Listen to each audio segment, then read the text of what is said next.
last 30 years, I've been a hater. You're not good enough. You're incompetent. You're a loser. I take a step back from the mirror.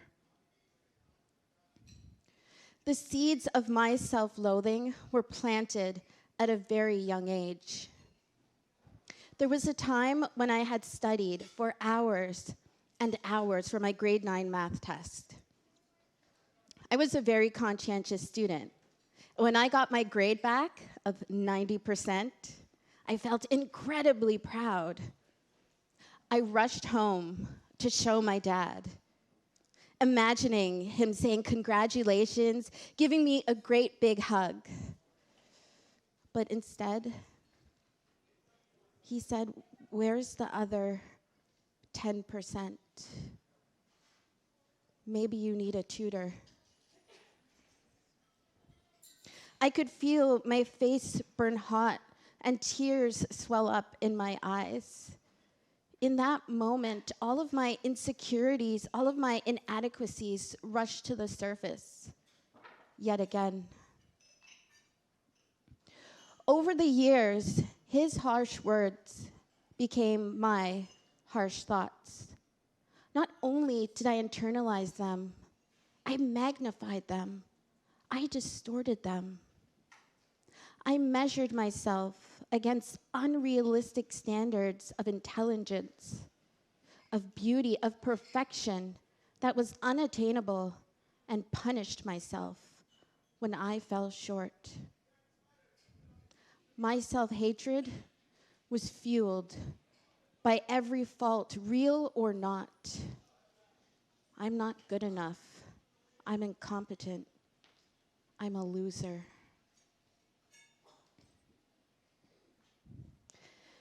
They say a woman's relationship with her father shapes her future relationships with men.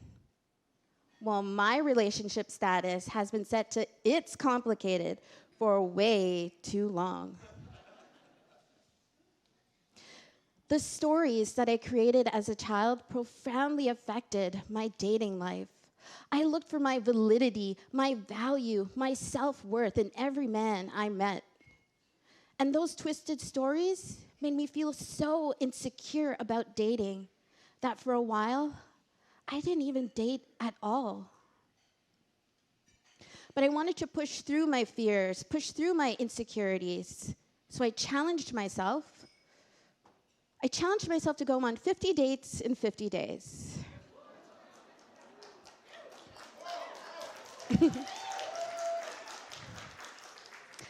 I was going to find one man to love me unconditionally. I was going to be good enough. So I gave myself a makeover, posted my selfies, armed myself with a smile, bright lipstick, and my very own copy of the Kama Sutra. But date after date, I kept coming home feeling unpretty, not good enough, just not lovable. Before one of my dates, I called home and my dad answered. And he, as usual, started to criticize me. But in that moment, I found my voice. And I said, "Dad, why do you do this? Why is it so easy for you to find fault in everything that I do, but so hard for you to see all that I've accomplished?" In that moment, I confronted him and all the memories that had been scorched into me where he made me feel not good enough. Finally, he said, "Michelle, I never meant to hurt you. One day you too will know what it's like to love someone so much that all you want is the very best for them." I had goosebumps in that moment as I realized that the stories I had been writing were pure fiction. His being overly critical was the only way he knew how to show love. And just because he didn't show his love in the way that I expected or the way that I deserved did not mean that I was unlovable, not good enough, or unworthy.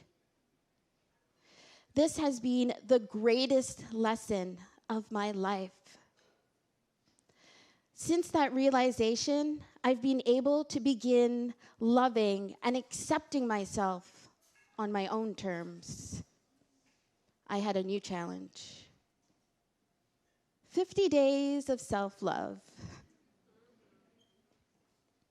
How many of us waste our lives living out stories that are untrue? Stories of, I'm not good enough, I'm not pretty enough, I'm not smart enough. Stories that other people have written and we've taken on as our own. I've been on the journey to rewrite my story, and there's no quick fix. That journey is filled with all of those old stories, old programming, and bad memories that don't just disappear. I may not have had control over my story in the beginning, but I now have a firm grip on my pen. And with every ounce of my will, with every breath in my body, with every stroke of my pen, it will be a bestseller. Thank you.